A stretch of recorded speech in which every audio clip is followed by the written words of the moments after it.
Talk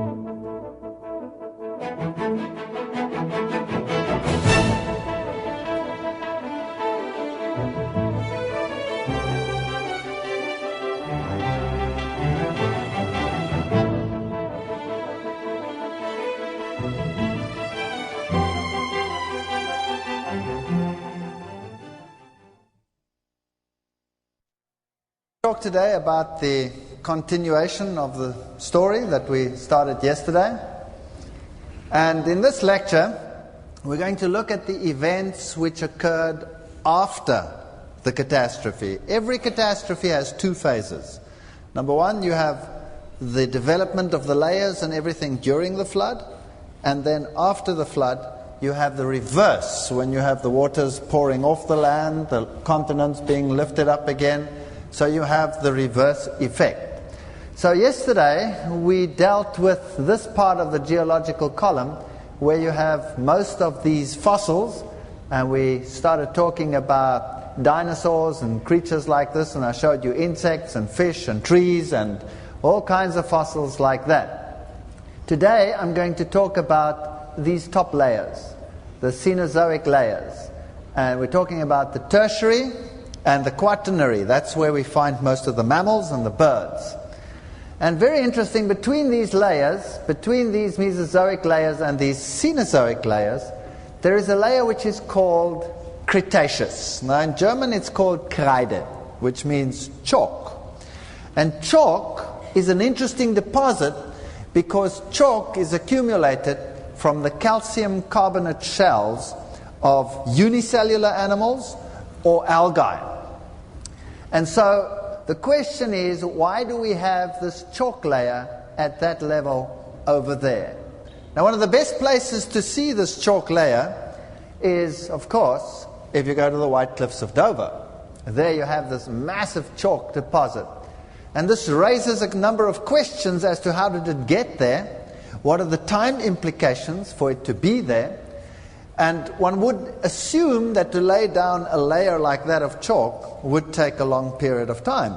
But today we know that if you have pollution circumstances like in the Mediterranean Sea, you can get massive algal deposition.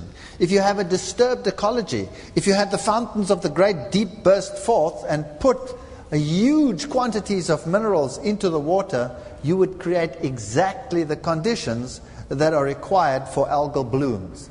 So we're not talking millions of years here, we're talking periods of relatively short chronology, maybe even talking about hundreds rather than thousands. And the White Cliffs of Dover are areas where this chalk deposit is quite thick.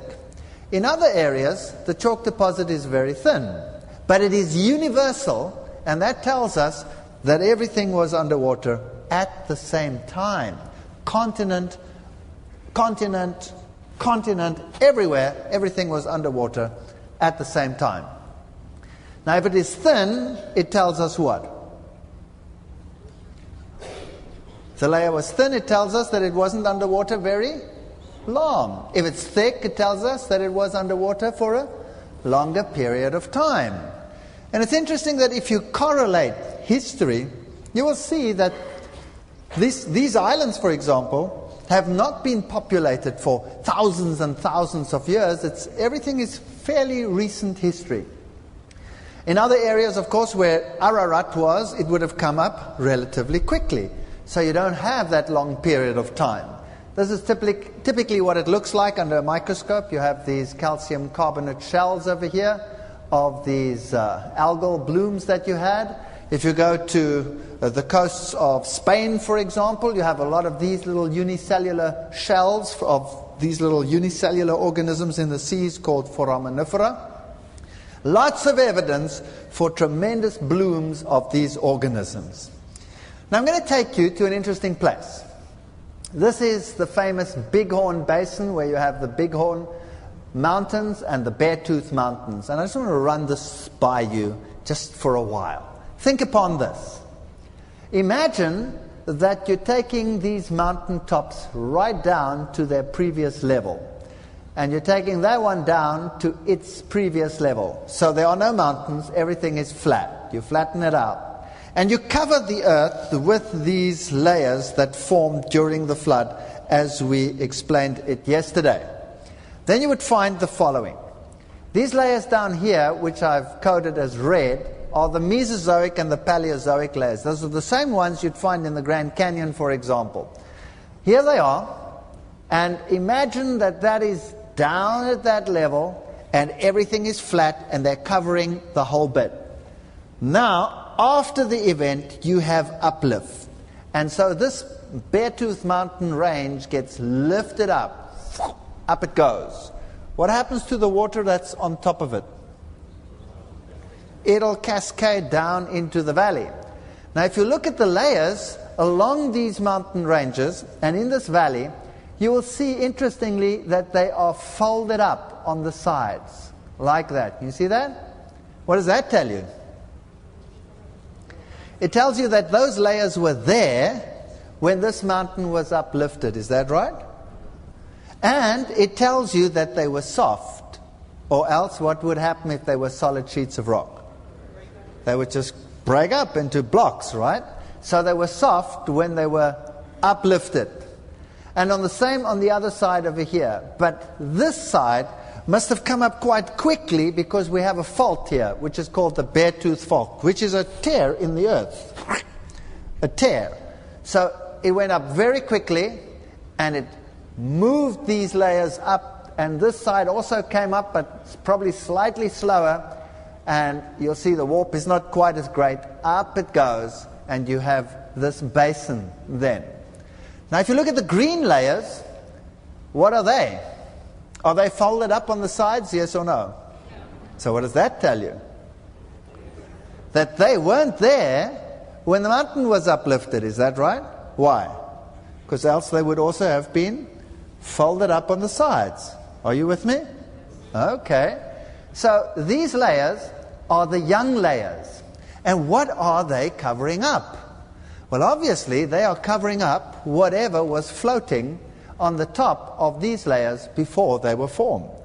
So I would like to suggest that these deposits are the deposits in the reverse of the flood. So when the mountain ranges and the continents came up and the water cascaded down into these valleys, it buried what was in those layers. So these layers actually are recycled material. And if you look up top there sits a mountain. And it's called Beartooth Butte. And it's a very strange little mountain because it is of the same rock material as those layers down there. Now, science has a problem because they say that all of this took how long? Millions and millions and millions of years. And the question is, why is that little mountain sitting up there? How did it get there? You see, if the age of this material is very old, like they say it is, because it's from this bottom material, they have a problem that it's now some 10,000 feet higher than the rest of its pals who are down there. How do you get it up there? Well, they have to develop means of getting that piece up there. And they use thrusting. So they push it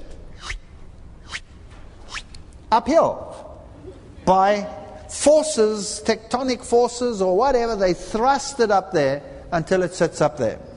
Major problem. There's no evidence that it ever was thrusted. There are no push lines. There's no breakup. How do you get this whole mountain? There it is. It's a pretty neat little piece of rock sitting right over there. It looks like it's always been quite happy there, doesn't it? All right, so how did it get there?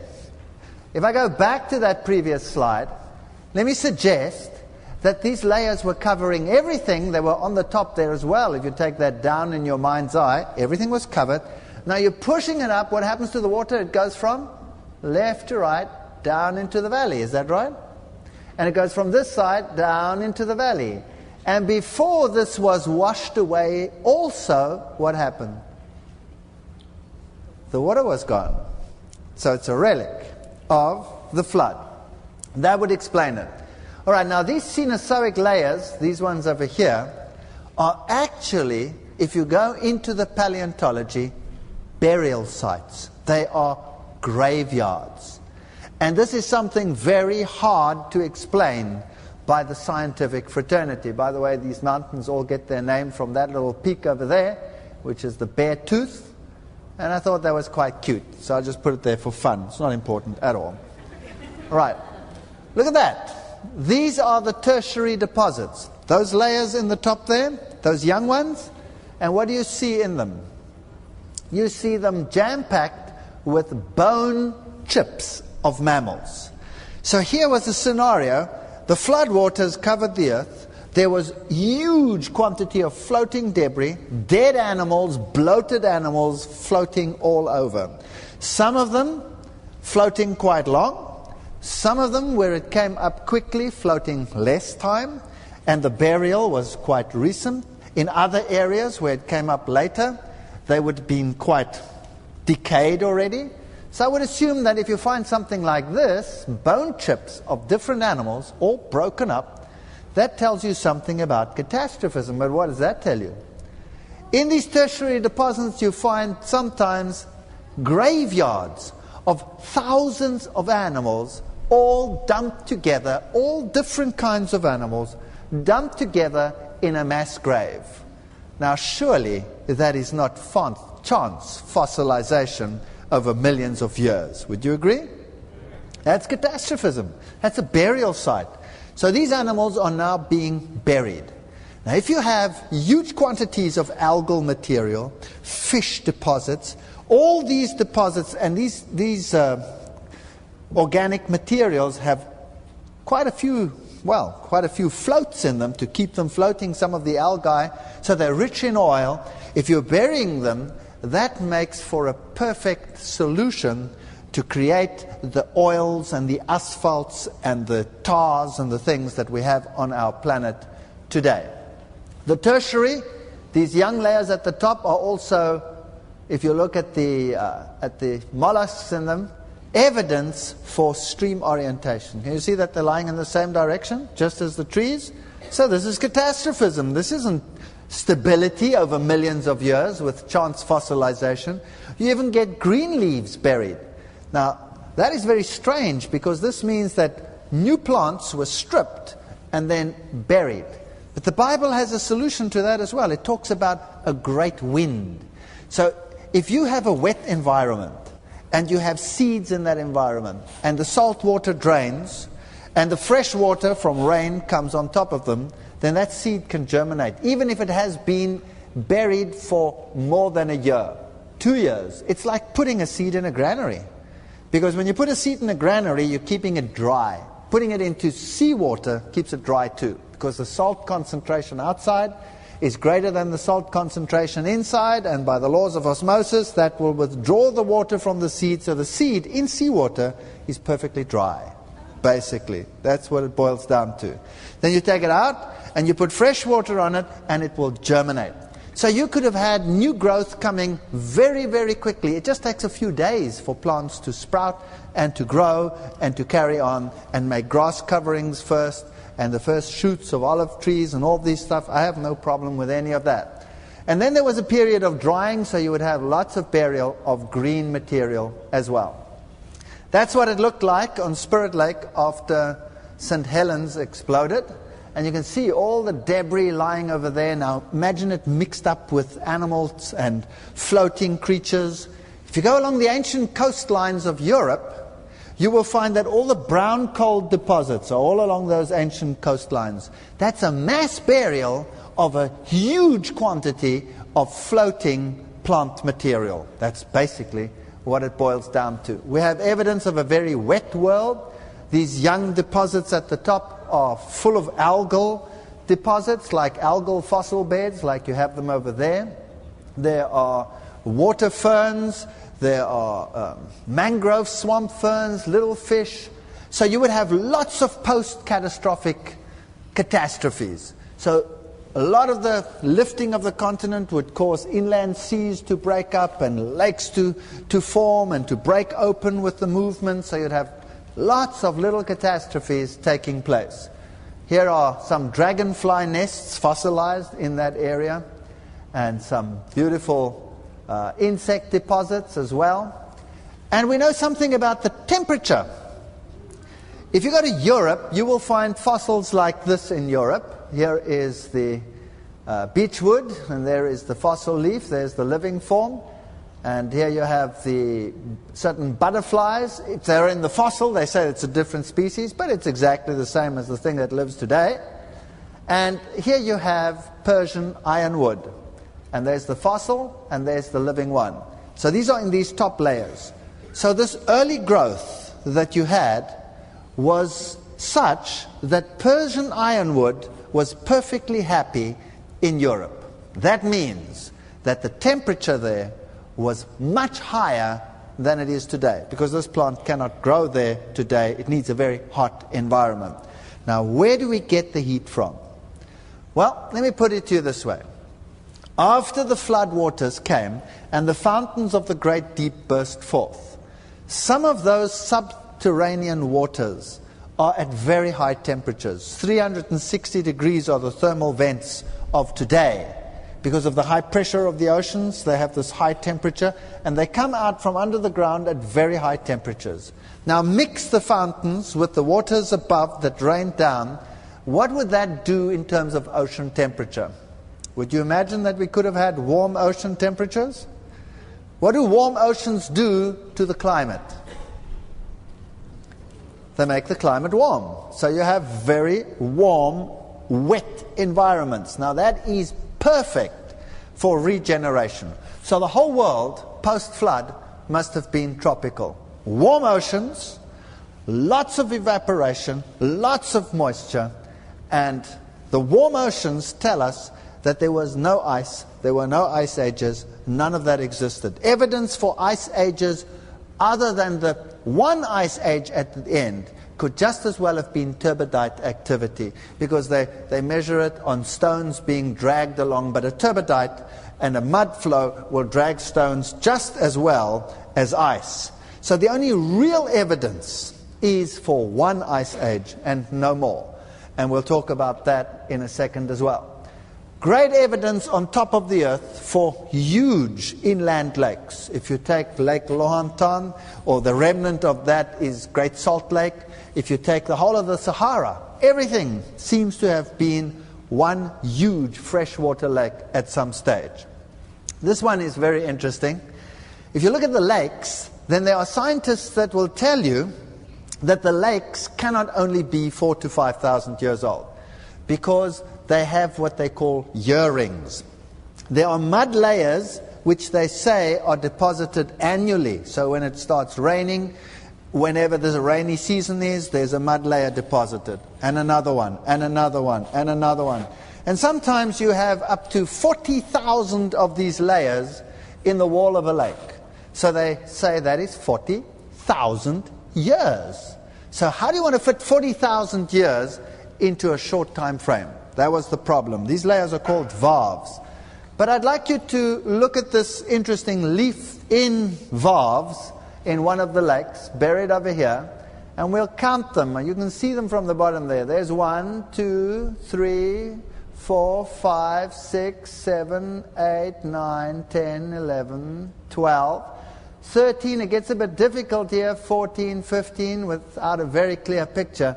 But when we count them all to the top of the leaf, it comes to about 35, 36 varves. You must agree that that's a pretty tough leaf, right? Waiting 36 years to be buried. Or else the varves don't take a year to form. And so new studies show that varves form like this. A wind can cause a varve. Whatever can cause a varve. Fossils in the tertiary are absolutely astounding.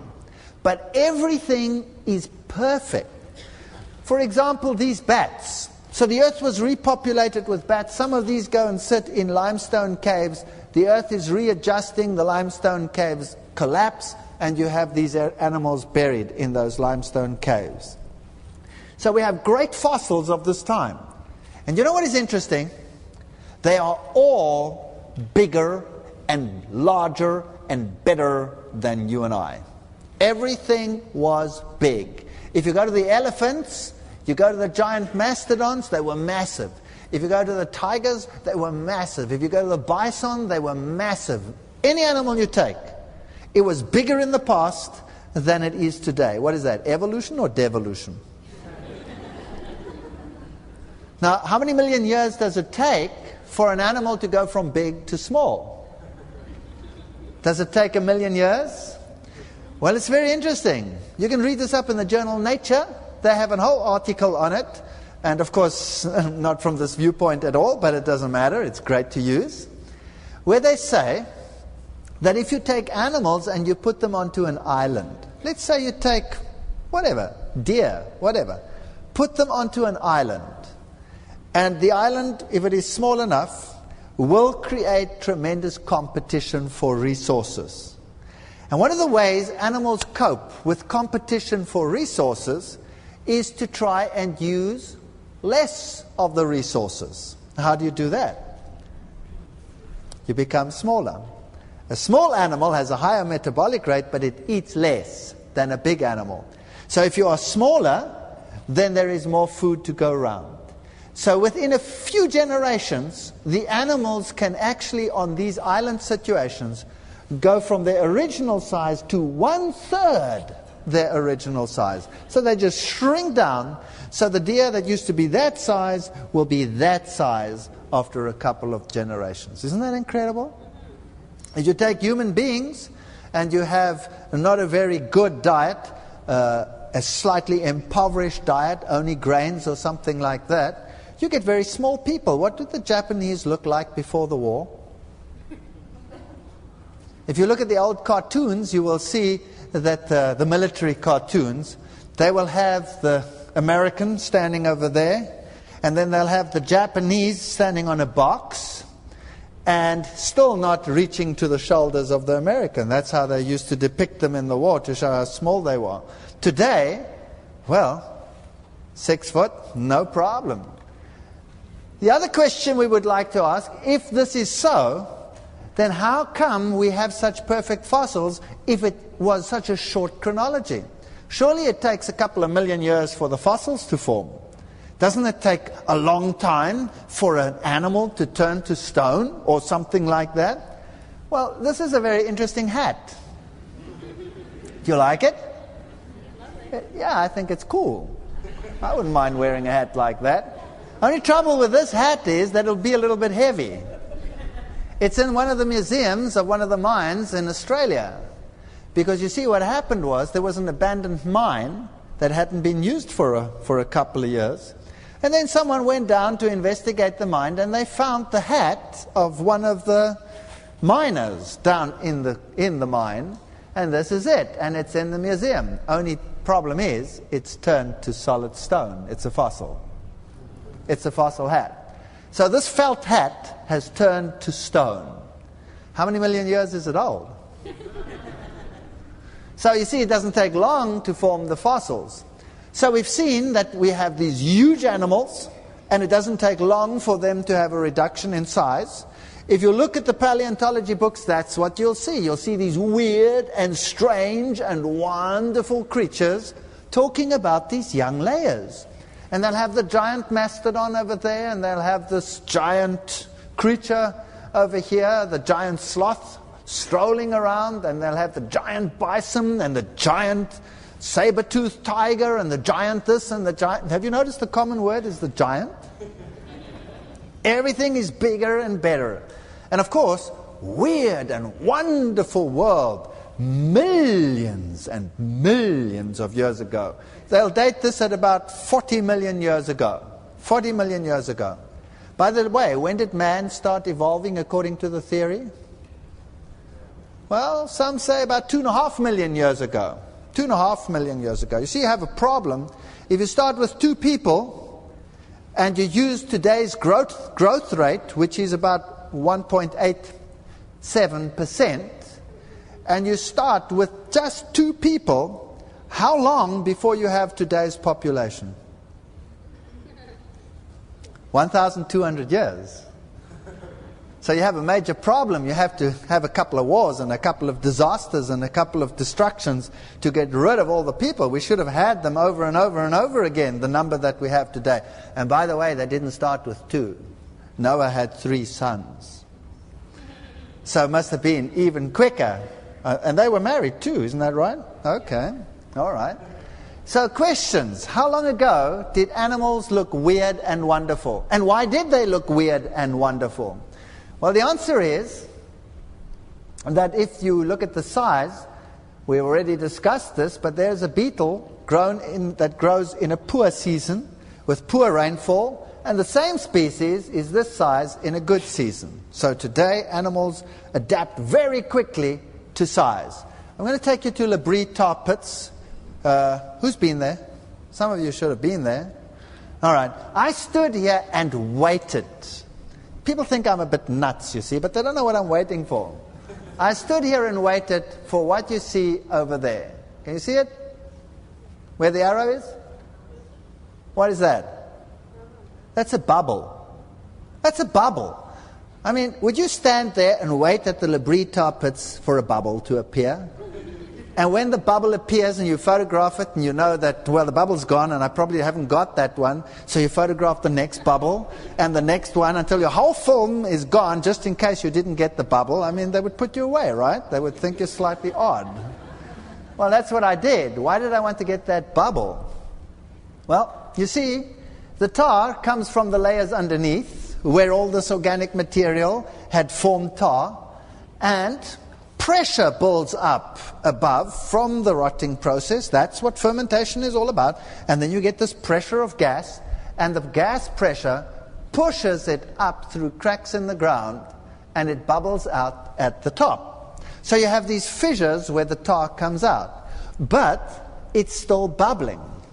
Did you see the bubble? Yes. Okay, it's still bubbling. Now if I put a hole into the top of a Coke bottle, put a hole in it, how long before my Coke gets flat? Will it take 1,000,000 years? No. Okay, it won't take 1,000,000 years. Now rock, is it porous, yes or no? Yes. Yeah. So could gas escape through it eventually, yes or no? So how long is this Coke bottle still bubbling with all these holes in the cap?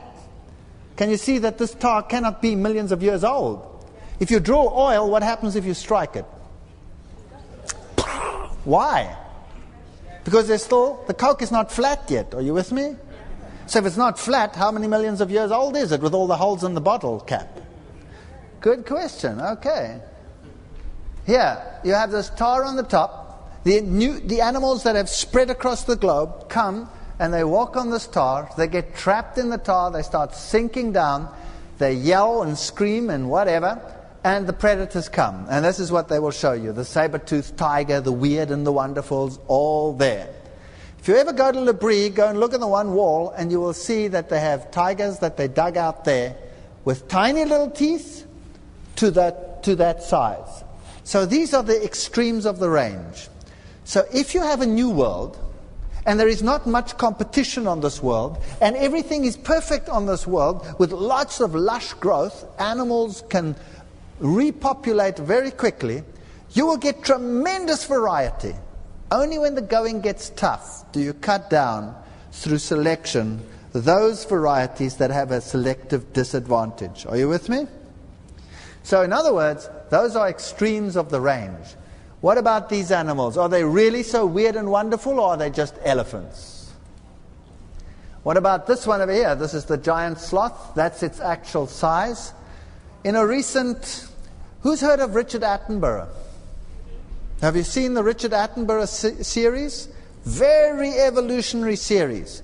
Well, he has a little clip on there where he talks about these creatures and where they found skins of them still intact. Whole skins, still leather, make jackets of them, what have you, in caves in South America.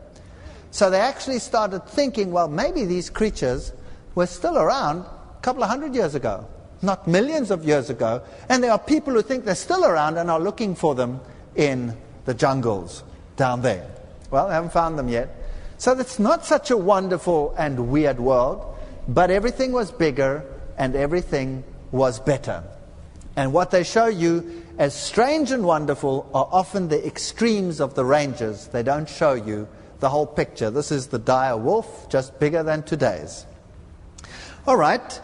Now, if the animals from the ark, think about this, if the animals from the ark could repopulate the earth, then the land bridges between the continents must still have been there, right or wrong? Otherwise, how did they get across? The land bridges. How did they get from one continent to another, right? Could the continents have been totally separated after the flood, yes or no? No, otherwise the animals wouldn't have been able to get across. Does that make sense? So something must have happened after the flood before the continents fully broke up. Is that correct? And we also have a world today where there is ice and snow and sleet. Is that right? So something must have changed and brought about ice and snow and sleet. Is that correct? Is it possible to get the populations of animals that we have today in the time frame available? That's another question. Now we've dealt with that. We've talked about the human beings. How long would it take, did I say? Just 1,200 years to get today's population starting with 2. If I had elephants, they have a longer gestation period, but a shorter generation period. There could be, after 300 years, there could be 6 million elephants on this earth. 6 million elephants. It takes 76 years, we have evidence of that in Australia, from one pair of rabbits to get billions of rabbits. Rabbits are very good at multiplying. How long does it take for mice? Very quickly. How long does it take for them to migrate? Well, we used to think millions of years. Forget it. Today we know that when a new animal hits a continent, within 70 years it can move from the top to the bottom, even if it's as small as a mouse. So it doesn't take millions of years. So imagine now this planet. I don't know what the time frame is. I cannot even guess what the time frame is. I have a couple of clues maybe. But we're talking here post-flood, maybe 150 years post-flood. Animals have started to repopulate the world. As I said, it takes 80 years for a mouse to have traveled from the tip of Africa, the bottom of Africa, all the way around Europe, right down through America to the tip of the bottom of America, South America. So it doesn't take, we don't need a long time here. So the animals are repopulating the earth. Human beings are basically located around Mesopotamia and that area. And then something happens. Remember, the oceans are warm, and suddenly you have meteoric impact, like you cannot believe. Any evidence? Oh yeah, lots of it. You have the giant impact craters all over the planet. You have the impact crater in Arizona, but where is it? It's on top. Is that right? So it's a recent phenomenon. And it cannot be millions of years old, because erosion should have filled it in by now already, or done something to it. But it's perfect. You have the giant impact craters along all the break lines of Africa. You have the impact craters along Namibia. You have the impact craters all around Siberia. In fact, the entire basin of the Siberian area is probably a huge impact crater. In fact, all of these areas would suddenly break up. And what would that result in? Well, let's say the continent was a supercontinent before the flood, and then it started breaking up, and then the impact craters came, and then everything broke up and spread apart. Then continental drift must have been quite a recent phenomenon. And if you look at the maps of the world, especially if you go along the, not the coastline, but the subterranean, the sub-water coastline, the continents fit like a puzzle. And if you look over here, the mid-Atlantic ridge, you have all this huge volcanic activity. If you go around the Ring of Fire, you have huge volcanic activity. So all of a sudden, boom, thousands of volcanoes go off at the same time. Now, one volcano, Mount St. Helens, and that was a Mickey Mouse volcano. Although it was in America, it was a Mickey Mouse. Well, Mickey Mouse also comes from America, so it doesn't really matter, right? It dropped the world's temperature by 1 degree centigrade. Krakatoa was 4 times as powerful, dropped the world temperature by 4 degrees centigrade. Now what would thousands of volcanoes going off at the same time do? You put so much dust in the air that the world's temperature would drop dramatically. By the way, look how perfectly the puzzle still fits. And I'll tell you, coastlines are eroding at such an enormous pace that the puzzle shouldn't fit at all anymore. We have lots of evidence, if you just go up here to Washington State and all these areas, lots of evidence of recent volcanism because it's all on the top. Lots of volcanic activity. All those volcanic dikes up there in the mountain ranges. Look at the rapid rate of coastal erosion. This is in Australia. So that the continents still fit shows recent chronology. I mean, really phenomenal erosion that we have in some areas of the world. So the coastline shows recent. You have the breakup, splits up, and you have this huge volcanic dust cloud. And the sun is shielded. You have warm oceans, lots of evaporation from the oceans, southern cold. What does that do? Boom! Instant ice age. You get so much snow, so much ice, so much cold, you don't even know what's happening. And the interesting thing is, with this rapid evaporation from the warm oceans, you would get glaciers coming in onto the land. But what about the coastlines? What would the temperature be along a coastline with the water still warm? Would be temperate.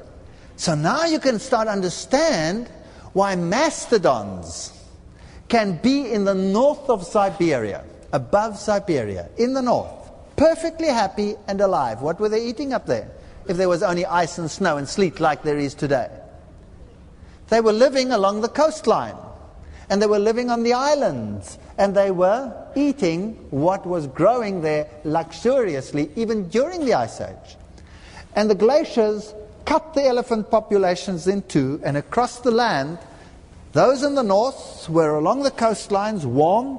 Those in the south, the relics are the Indian elephants that we have today. Two populations. You also in America cut them into two, southern and northern groups. And there they were, separated, but quite happy. And how long was the glacial period? Science would have us believe 100,000 years. Impossible. There are 50 theories at least trying to explain how a glacier can grow and grow and grow if it gets slowly colder and colder. It's impossible. Because the colder it gets, the less evaporation you have.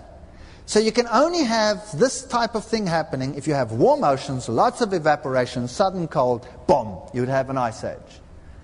And studies at Athabasca Glacier over here in Canada, you can go there, you can check it out for yourself, you can walk on that glacier. If you're nuts like I am, you will do that. And some other people, as you see, are also nuts. You can walk on here. If you slip and fall into a glacial river, goodbye, that's the end of you. Nobody will ever find you again. There's one of those glacial rivers.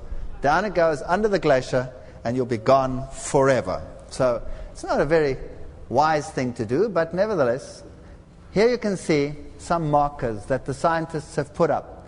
And these are year markers, 1982, 1980, 1970, whatever, and down it goes all the way down there. They used to think that glaciation would take 100,000 years. But from studies at Athabasca and at Glacial Bed F22, they know that complete glaciation, deglaciation, 600 years max. Do we read anything about ice and snow and sleet in the Bible? Have you read the book of Job? Can you see what Job talks about? Ice and snow and sleet and cold and all those good things? Now, where does he get it from? It's not there like that at the moment. So I believe he lived in this time, and that this period of this massive ice accumulation was quite short after the flood and lasted a short period of time, a couple of 100 years. And we know that glacial valleys are U-shaped. Can you see them? So this has been cut out by a glacier. Water valleys are what? Do you remember? Ah, what a great class. I'm proud of you.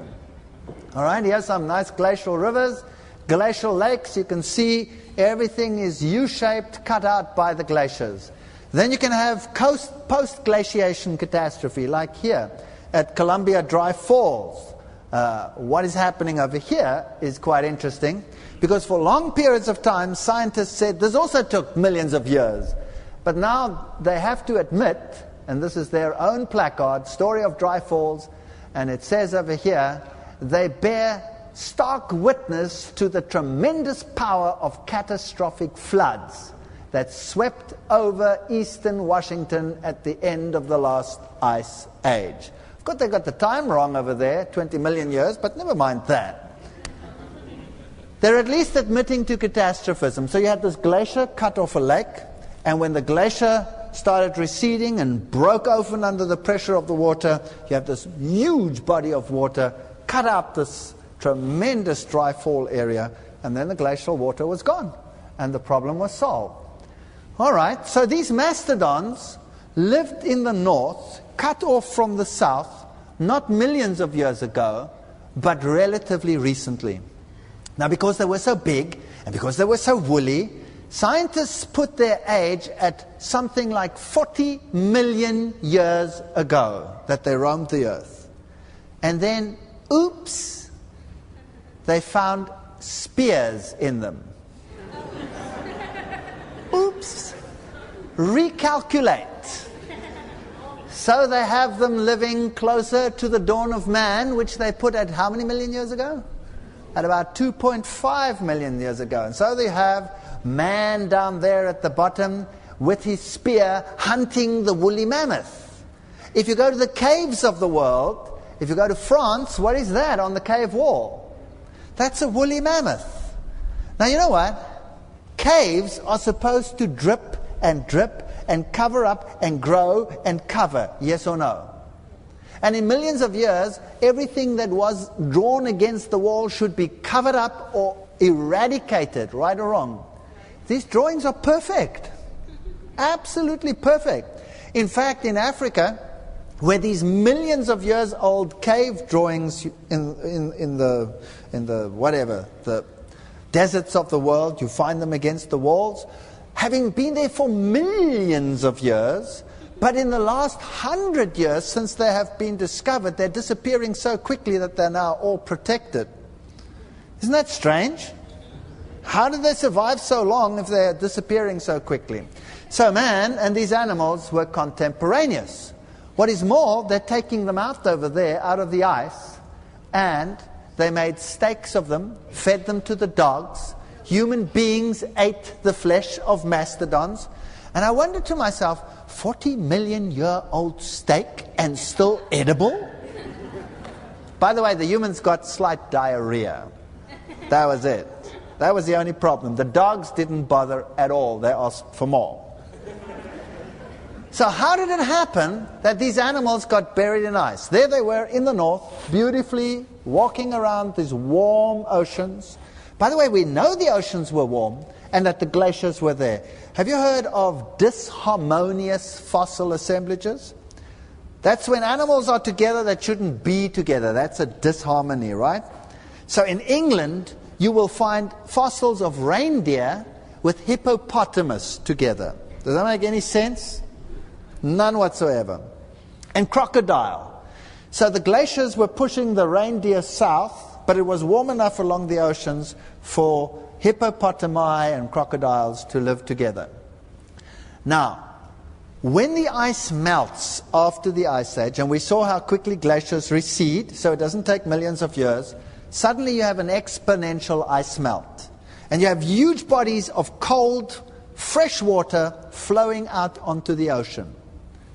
And this water is less dense than seawater. Does that make sense to you? Fresh water is less dense than seawater. So it makes a layer on top. And then at night it gets cold, and what happens to that water? It freezes.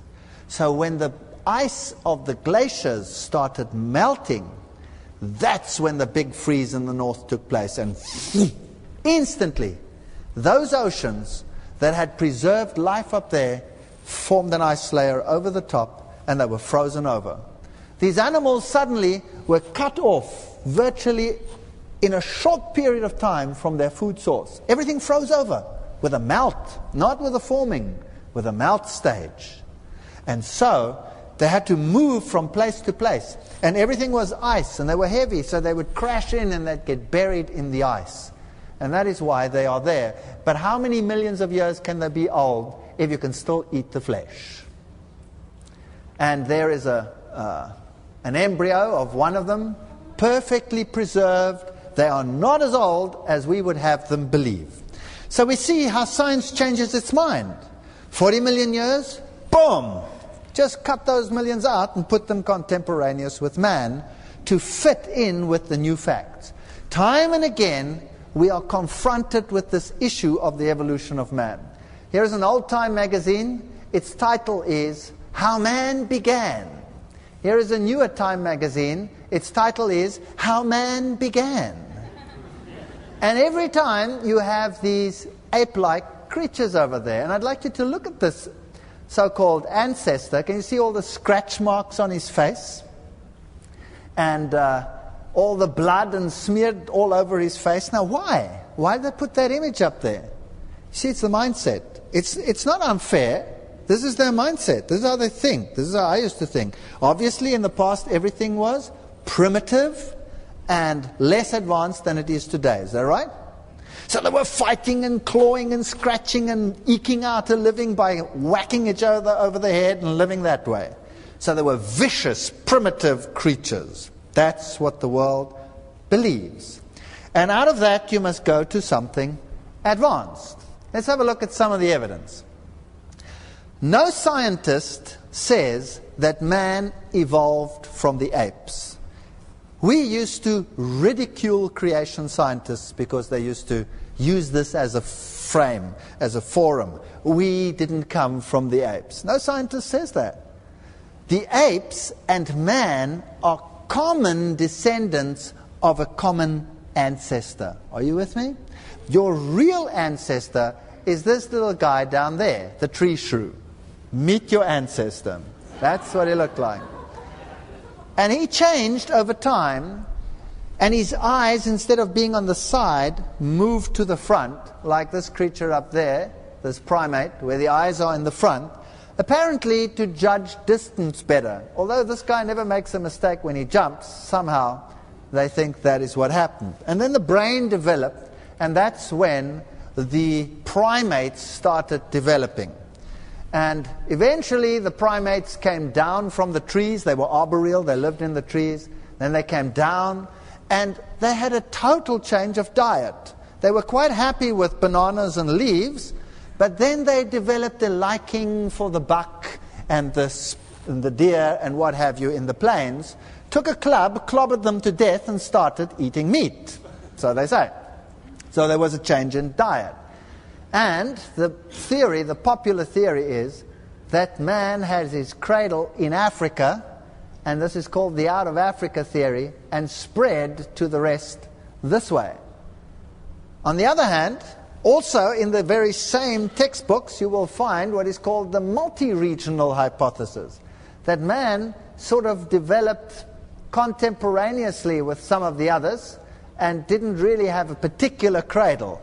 So the evidence is obviously confusing enough to say, now hang on a second, did he come out of here? Did he come out of Asia? And all kinds of arguments surrounding this issue. Let's have a look at some of the evidence. Firstly, get it into your minds that man did not evolve from the apes. The apes and man are end products of some unknown previous ancestor. Are you with me? All the fossils that they use to show the lineage of man were also contemporaneous with man. Are you with me? So there's no such thing as any fossil that they are using as an example of one that existed before man existed. They are all contemporaneous. So they know that they're not on the line, but they're using them as an example. They're saying, I know that this creature lived at the same time as man, but he has possible features common to the common ancestor.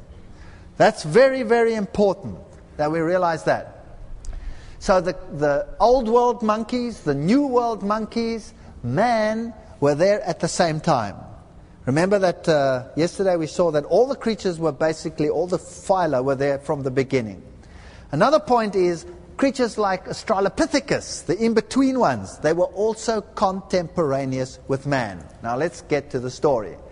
Some will say this is a primitive primate. Why? Because it looks primitive. That's the only basic thing. And this is an advanced primate. Why? Because it looks more like man.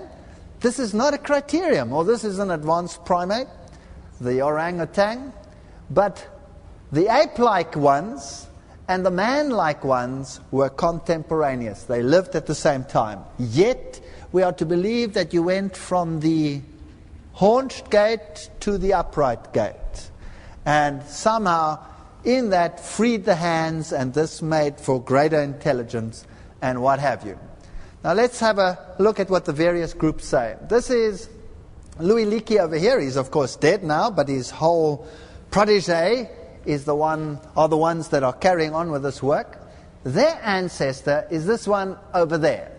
Australopithecus is the one. Australopithecus, pithecus means ape. So this is an ape. But they say that this ape, although he lived together with modern man already, has features that were probably in between sort of the really modern apes and man. And then they take him through various lines of Pithecanthropus erectus and Homo erectus to Neanderthalensis over there, Neanderthal man, and then Cro-Magnon man over there. That's their lineage. And their most famous fossils were found at Olduvai Gorge, and all of them are either 100% ape or they are 100% hominid, human-like.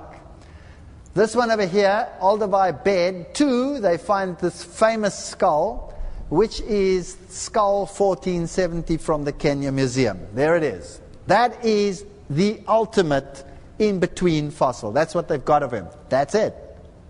And they say the skull is 100% ape. No doubt, he's an ape. No doubt. But he probably walked upright, so they say. Why? Because you find footprints at Olduvai of human-type footprints, and they say that they were made by Australopithecus. Now, problem. Humans and Australopithecus, were they contemporaneous, yes or no? In fact, in Olduvai Bed 2, they find the skulls. In Olduvai Bed 1, which is older, they find remains of human huts. So who was there before? Humans were around. So who says those footprints are ape footprints? Who says they're not human footprints? In fact, they have all the features of human footprints. In fact, they are human footprints, but they want them to be something else. And there is no other complete fossil to make it anything else. So there are many scientists who are saying Australopithecus is just another ape. By the way, they have different species of Australopithecus. You get very sophisticated. You have Australopithecus robustus, which means the robust one, the tough one. He had a ridge on the top. Then you have Australopithecus africanus, the one who comes from Africa. Then you have Australopithecus afarensis, the one who comes from far. And they're all different species. Did you know that male gorillas have a ridge and female gorillas don't have a prominent ridge? Does that make them two species? But when you find them in the fossils, it certainly does make them two species. Well, this is Johansen. Johansen is the next one to bring evidence for the Australopithecine line, but he has another source. His most famous fossil is this one over here. She's called Lucy. You've all heard of Lucy? Lucy is no beaut, as you see, but anyway, she is the ancestor type, according to him, but contemporaneous with man already. Have you all got that? Okay. Now this is his fossil. The head over there is 100% ape. You cannot change it. He says that the arm to leg ratio is halfway between that of man and the apes. Now in man, the arm is 75% the length of the leg. The leg is longer than the arm. All right? So the ratio is 1 to 0.75. In an ape, the leg is as long as the arm. So the ratio is 1 to 1. Lucy has a ratio, if I remember correctly, of 1 to 0.87. that's nicely in between the man and the apes. But if you look at the fossil, there's a big chunk of the arm missing over there. There's a big piece missing over there. By the way, there's a piece missing over there as well. There's a femur. The other femur is not there. The tibia is not there. There's a huge chunk missing over there. How do you calculate 0.87? You know, I'd like to have his computer. It can do more than mine can. So let's forget about the ratio. You can't tell. So another bit of evidence, he talks about the hip. Now there's the hip. The hip, he says, is such that Lucy walked upright and not like this. She walked upright. Question. Is it with this hip that she walked upright? Well, not quite. You see, this hip is 100% ape. In fact, with that hip, Lucy walked like this, like apes do. So why does he say that the hip is actually an evidence for upright gait? Well, he says the hip got twisted during fossilization. But you see, there's only one hip, so you can't see whether it was twisted because the other one's gone. All right? So how do you know? You don't know. And if it is like it is, then she was an ape. So how can he be so sure? Well, he's sure because of the knee. You see, the knee is the one feature on this fossil that is human. And therefore, if the knee is human, then the hip is human, and the arm-to-leg ratio must be in between, and the skull must be ignored. Trouble is that the knee, and that they don't tell you, was never found with the fossil. The knee comes from other rock strata, totally different rock strata. And man and the apes were contemporaneous. The knee does not belong to Lucy. It wasn't found with Lucy. So if you take Lucy, what was she? 100% ape. So there are people that write in scientific journals which say she was probably something like a pygmy chimp. So what evidence is there for the ascent of man? What about the Neanderthals? There's a nice Neanderthal skull over there. A lot of these actually come from grave sites. And there is this one looking like, like a moron. Where does he come from? We know that this is the type fossil that they used was of an arthritic man, probably syphilitic, because you can see from the bone structure that there was a major problem here. So this is an old arthritic man with another social disease which changes bone formation. Interesting, their brain capacity was larger than yours and mine. So if anything, we've gone backwards. And here you have Australopithecus in the Museum of Natural History in Germany. They've put him in a suit. He looks perfect. So as far as he's concerned, he's 100% man. If you go to special fossilized remains like tar pit organisms like Grauballerman and Talonman over here, you find them buried with trinkets and with sun god offerings, so sun worship was very important. You will find that their throats are slit. This one here, for example, from ear to ear, so he was a sacrifice to the sun god. And interesting, some of these fossils are very large. In fact, they are meters tall. 2.5 meters is nothing unusual for some of these. So you have major problems here with size and the retrogression and all of this. So what evidence is there for the ascent of man? When the Iceman was found, big excitement. Huge stories about Iceman found in the Alps. And then, deathly silence. Why? Because he was so ordinary. That was the problem. He was so ordinary. Or you find, like here, you have fossils, which are not really fossils. These are mummies from China. Perfect Caucasian people, just like any Caucasian of today. There's the female, 100% Caucasian. So just a few thousand years ago, there were Caucasians all over China. Let's ask science to reconstruct the evolution of man. So this is Scientific American. They tell you how it's done. Sometimes you find a bone chip. Let's say you find a piece of the skull. Let's say you find that top piece of the skull over there. And you say, okay, if this piece looked like that, then this looked like this, and that looked like that, and that, and you reconstruct the whole skull. They use forensic medicine. Now please, with forensic medicine you have the whole skull and you reconstruct what you see. Here you have a tooth and you reconstruct the whole skull.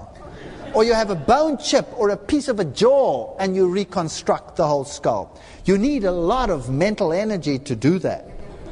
And your mindset determines what your end product is going to be. This is no fun. Nebraska man started off with a tooth until they found the rest of the fossil and it was a pig. Remember that?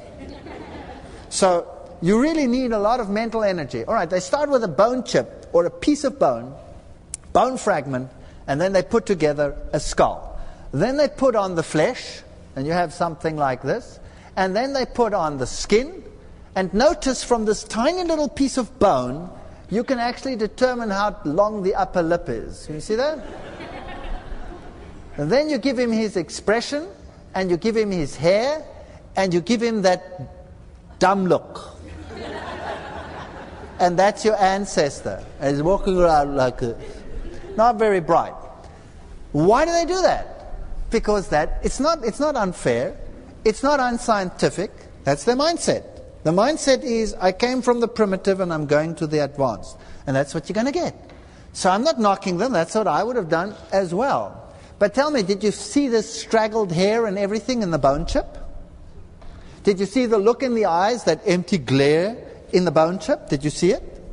Sure you didn't. And another thing that they do is they use asymmetry. Well, please remember that this is science, and this comes from Scientific American, so this is not pornography, and I'm very glad that they have this stick here in the very strategic position.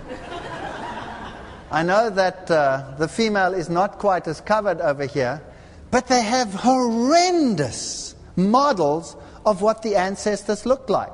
If you take the females, they will have one breast that is tiny and scrunched up and one that is hanging all over the place. And they're totally asymmetrical. Symmetry makes for beautiful. All the top models, they've done an experiment or test to see what makes a person beautiful, and it's the symmetry. And what you have here is you have asymmetry. Now the Bible says God created man in his own image. Does the Bible say that? In the image of God, man was created. That's what the Bible says. Darwin comes along and he says man evolved from the beasts, and he came out of the slime pit and evolved over a period of time into the creature that he is today. So he has an animal origin, not an origin from above. Then comes Karl Marx.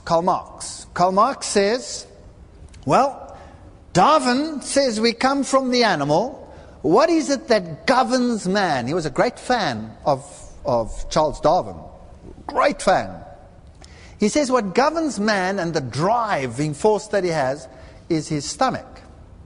And to fill the stomach is the main purpose of any organism, because that's what it takes to survive. So economic driving forces for resources is what drives man, and whatever it takes, he will do it to gain it. So the stomach governs the man. Well, then comes Freud, and he finds the driving force a little bit lower down than the stomach. And he says what drives man is his sexuality. Everything is geared by his drive for reproduction and offspring. And that is what determines man. God says that man is above his passions. He must rule his passions and not his passions him. So we have a total turnaround of everything that the Bible says. The Bible says when he made man, God said it was good. It was very good. And when he created Adam and he put him down there, and Adam named all the animals, then he created Eve, and he looked at her. What do you think Adam felt when he looked at Eve? Well, his knees conked. And he was a goner from that moment onwards. Would you agree? So Adam was totally overwhelmed. If this had been what Adam saw, the sin problem would not have been a problem. Adam would still be running and he couldn't care what Eve did anyway, right? So we have a great controversy here. Either we had this noble origin, or we had this lowly origin. The one comes from above, the other comes from below. 2 Peter chapter 3 verse 3 says, knowing this first, that there shall come in the last days scoffers, walking after their own lusts and saying, where is this promise of his coming? Ever since our fathers fell asleep, all things continue as they were from the beginning of creation. Everything continues as it was always. That's the law of uniformitarian thinking. The past must be explained by the present. For this they are willingly ignorant of. Now let's see what they don't want. That by the word of God the heavens were of old, and the earth standing out of the water, and of the water, and in the water. So the creation account will be negated. They will be willingly ignorant that God created. Whereby the world that then was being overflowed with water perished. What else will they deny? A worldwide flood. Does science do that? Science does all of these things. They deny creation. They deny a worldwide catastrophe. Why? But the heavens and the earth which are now, by the same word, are kept in store, reserved unto fire against the day of judgment and perdition of ungodly men.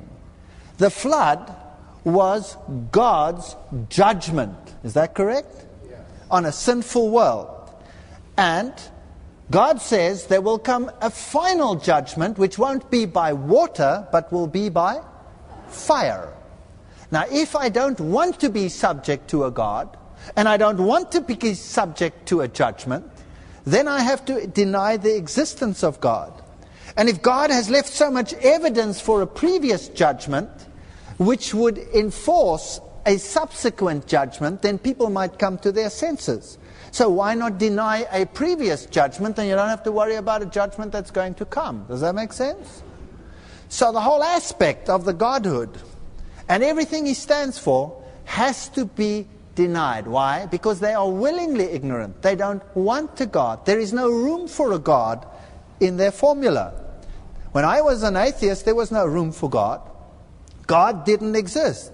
Don't believe that atheists don't believe in anything. Atheists believe everything. Anything. As long as it's not God. Right? That's what atheism is about. You'll find atheists in the New Age movement thinking that they themselves are God. Isn't that right? You will find them in the spiritistic world playing and all these kinds of things. And talking with spirit mediums, that's fine. Working with their spirits, but please, no God. So the issue tonight is, either God's word is true, and then what else it says in the Bible is also true, or it is not true. The choice is yours. You can belong to this group that says there was no creation, there was no flood, or you can believe that thy word is truth.